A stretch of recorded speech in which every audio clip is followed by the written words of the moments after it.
Welcome back to part 2 of this lecture, and so let's keep working on adding a new fact to the list. So in the last video we created this new fact object, and so now the time has finally come where we want to add this new fact to the screen. And so what this means is that now we need to create a new piece of state. That's because whenever we want to update the DOM, so whenever we want to update what is visible on the screen, we need to create a new piece of state and then update the state. So just as we had learned before. So right now, this list here, this data is simply stored in the facts array. So where is that? Yeah, it's right here. But remember how we said that this is temporary. And so it's temporary because now it's time to actually create state. So let's do that. So use state, and the default value, can you guess what it is? Well, it will be initial facts, but now we will be able to then update those initial facts, and then as a response, the user interface will automatically update. So let's wrap this in these brackets. So we get facts and set facts. And if we now reload, then nothing really changes here. And let's again go back to our component tree, just so we can see what we need to do next. So right now that state is here in fact list, right? This is where we placed our state, which is this array. However, we now also need that state.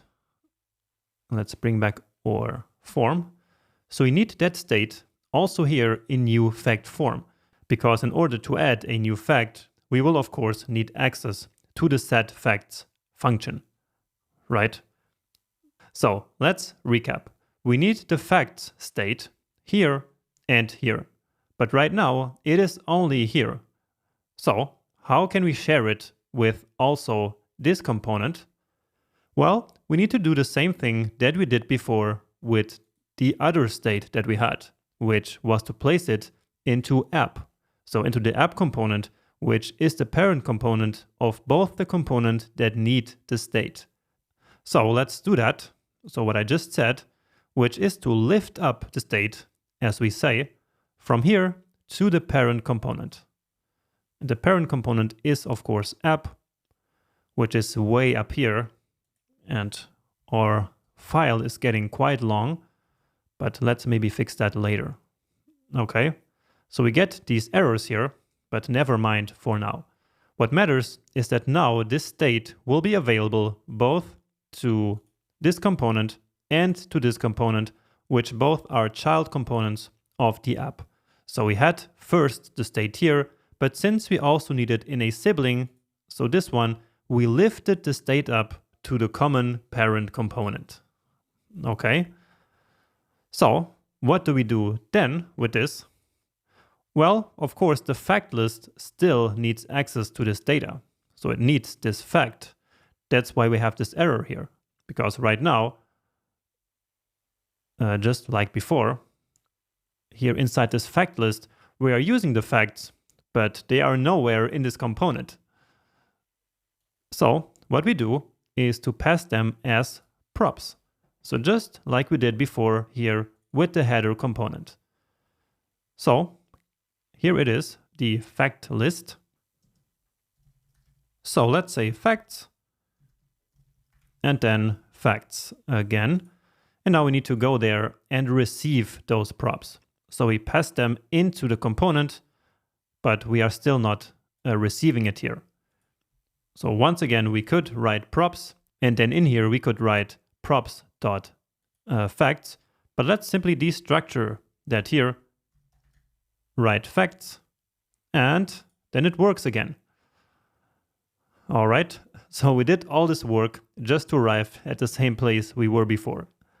But now is where we get to actually make the form work. And in order to do that, we now need the setFacts function inside of the form. So let's do that.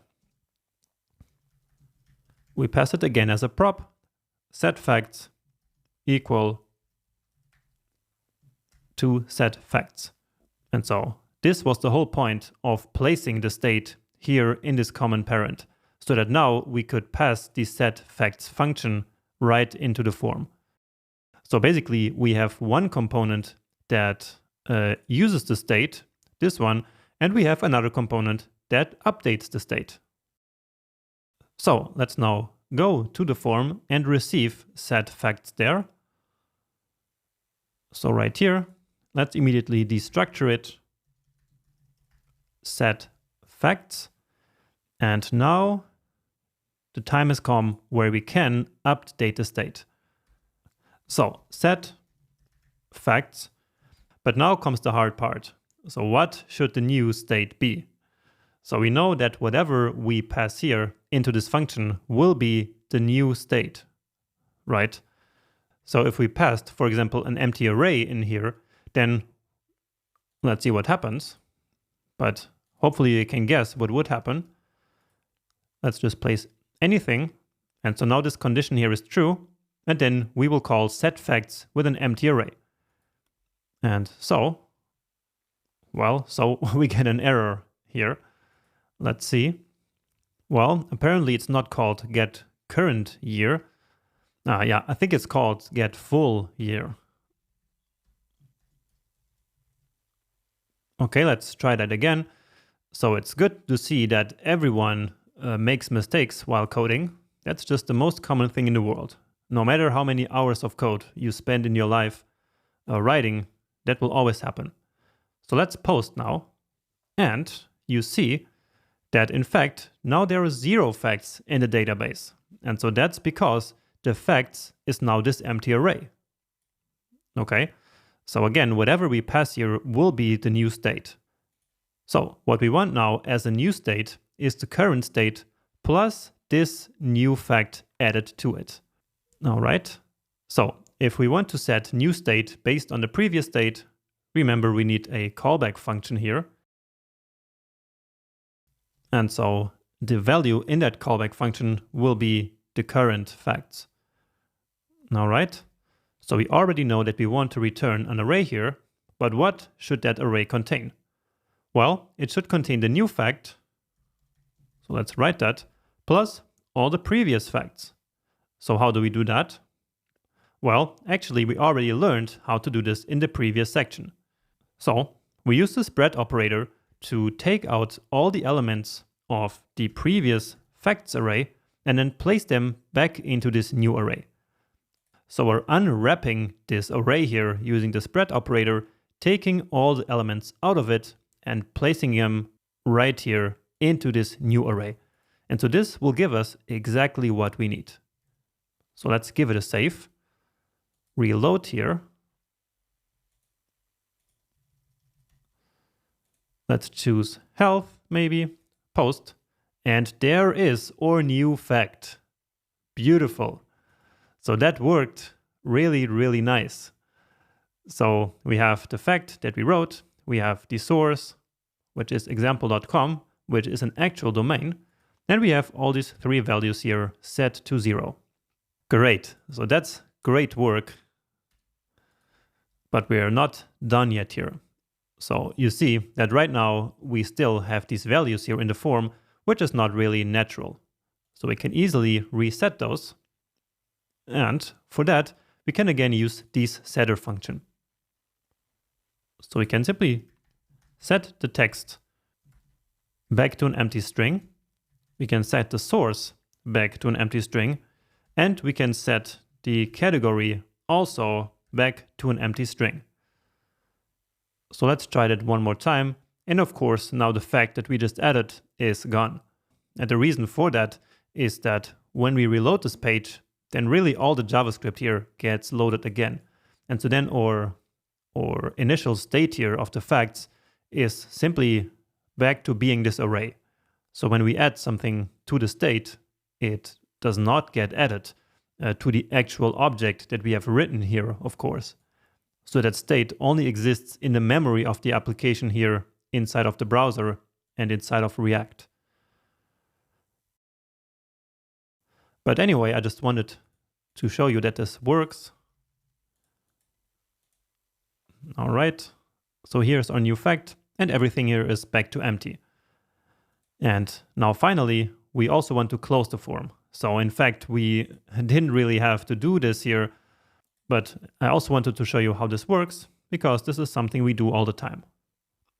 So finally, we also want to close the form. And how do you think we do that? Well, we did it already before, right? So we close the form by changing the show form state. So that is in the app component, right? So again, we close the form by setting the show form state to false, because then this component here will re-render. And so then when this is false, again, null will be rendered. So not this form. All right.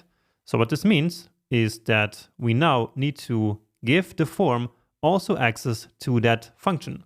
So to the function that updates the state. So set show form equal set show form. Okay. And now it's very, very easy. All we have to do is to do set, or actually first we need to accept it here in our props. So set show form, and then set show form here.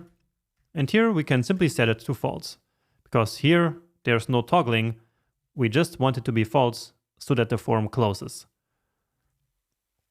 Reload that, try it one more time. And beautiful. And if you have never written a JavaScript application without React, you cannot really imagine how nice this is. Because with a vanilla JavaScript application, like we started writing in the last section, this would have been so much work. But here all we have to do is to call this function here, pass in false, and that will then simply close the form. And that is the power of state. Okay, and with this, we are now ready to finally bring back our data from Supabase. So that's going to be really exciting once again. And so let's now do that in the next lecture.